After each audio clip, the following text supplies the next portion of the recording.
So if losing money and making poor financial decisions was a sport, then I would most definitely be considered for the Hall of Fame list. And in today's video, my friends, I'd like to share the biggest mistakes that will sadly make you poor. Number one, thinking that saving alone will make you wealthy. Now, I'm sorry to be the one to tell you this, but putting your money away in a savings account for years on end isn't going to be enough to make you rich or wealthy. And although it's a necessary step that many actually have to take on their journey to financial freedom or creating wealth in the future via investing, it's actually where people get stuck and end up hindering their own progress. You see, growing up, there was always a narrative, especially in my life, around saving as much money as you possibly could. And that's maybe because we never had a lot, which then led me to feel that the ultimate goal in life would be to have that £1 million in the bank. And although I'm sure many of us could survive on £1 million, it's 100% not a bank that would actually keep it in. Because for starters, let's think about where we currently are in today's economy. Inflation. Inflation is a thief of our money. And by leaving our money in the bank where it's not going to grow to at least combat that, we're sadly going to see our purchasing power decrease over time. Now, I've only got to just show you this image here on the screen for you to see how ridiculous the value of our pound is now when we compare it back to many years ago. Also, I just want to add, if you're one of those fortunate people to have a lot of disposable income right now and only save, or you're just great at making cash and investing has never been a consideration of yours, yes, things may actually look great for you, and congratulations.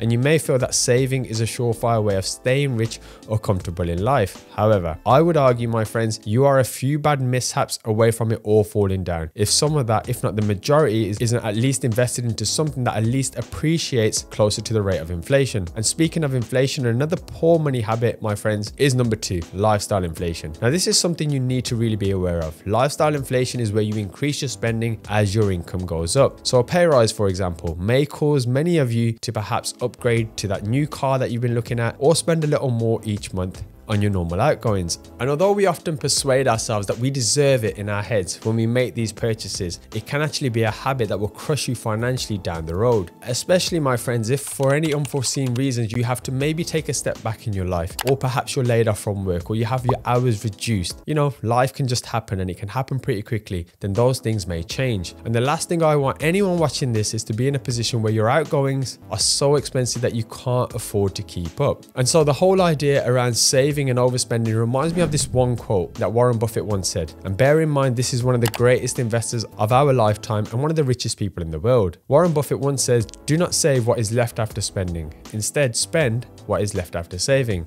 And that nicely brings me on to the next point. Paying yourself first rather than paying yourself last. Now, I get it. If you've got your own business or you're an entrepreneur, the notion around this can sometimes seem a little crazy, especially if in the early days of starting out and trying to grow that business, you may find yourself literally reinvesting everything back into it. But when referring to the pay yourself first idea, it doesn't have to be a full wage, my friends. It doesn't have to be everything that you made or a huge sum. It's more about prioritizing your needs, thinking long term before other needs. And all you need to do is take a proportion of that income and put it aside as soon as you get paid, before spending it on the rest of your regular outgoings. Now, this sum that you put aside could be then used towards your savings, investments, or even your emergency fund account.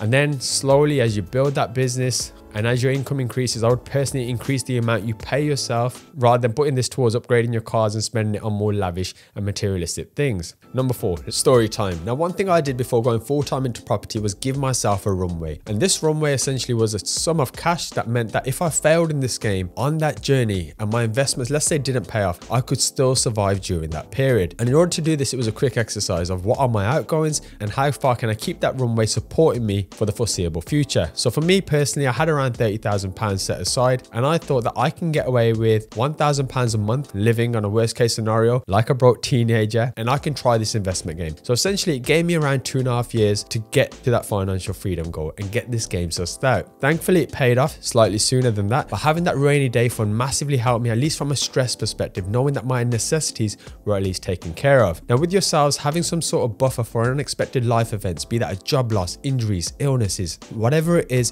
definitely important, and it's definitely something I recommend. Now, I am brown, as you probably noticed, and thankfully one benefit from coming from an Asian family is I always know there's a roof over my head should I need it. So even now, I only really have an emergency fund of around 3 months, but Of course, I understand your situation may be different, but make sure you know what your runway is. Number 5, only ever trading your time for money. Let's face it, friends, if you watch this channel, there's a small part of you that wants some freedom and control in your life. And we all know that we only get 24 hours in the day. And as a result of that, there's only so much work that we can do. Then factoring in life, stress, burnout, etc. We know, you know, and I know that we don't want to be burning that midnight oil forever until retirement just to earn a little bit more money. So a poor habit I see many do is really just focusing solely on trading their time for money. That, my friends, is not the answer. You want to be thinking of ways that you can create income whilst you're not there. For example, my property portfolio within reason makes me money without me having to be there on a daily basis working for 7.5 hours a day. My anti-guru program does the same as well. I get students signing up on a monthly basis and it actually makes me money without being there. Yes, I have to do a little bit of extra work later on, but still it pays me. My YouTube videos, although being ridiculously low on the monetization part, it does generate some income, and essentially I don't always have to be there. Now try and create something that you can do, or at least consider investing in something like this for yourselves, because my friends, having that extra something on the side is definitely going to help you. Number 6, poor spending habits. Now some people just have shitty spending habits, and hey, I was even one of those people too. I used to buy things because of the designer label, or because I knew I'd probably look a little bit cooler around my circle of friends. And other habits like eating out too frequently, getting to that hungry stage, you know, when you go into the supermarket hungry, it's not the right thing to do. You're just going to spend emotionally and buy stuff that you didn't really need. And if you know that you're a bit erratic or emotional when it comes to spending, I'd highly urge you to spend a month of tracking your habits and behaviors to highlight some of the key areas that you could improve on. And here's a quick example. I usually do a food shop on a Monday, but by Friday, I've literally eaten all the good food. And then I just think, I can't be asked to go shopping on a Saturday or Sunday when I know it's going to be busy, family's going to be there with their kids. And so I just use the weekend as a time to use Uber Eats, Deliveroo, or Just Eat. Now, usually I can spend around £60 a week ordering out on a weekend, sometimes even more. However, recently, just the last few weeks, I recognize this, and instead now what I do is, because I prefer more fresh food, I do a second click and collect from a shopping center. Now that costs me around £5 extra just to get that weekend food in. Now, as many of you know, I'm an avid gym goer and I track my calories and all that jazz, but weekends I do tend to live a little. So rather than pay Domino's 20 or £30, I end up paying that £5 click and collect and then getting 2 pizzas from Aldi and some other treats along the way, and usually I walk away with some change. And if we use that example where I was probably spending about £60 per week, I'm instantly saving more than half of that. And these are just little habits, my friends, I'd urge you to consider when you check your habits. Number 7, not paying off bad debt.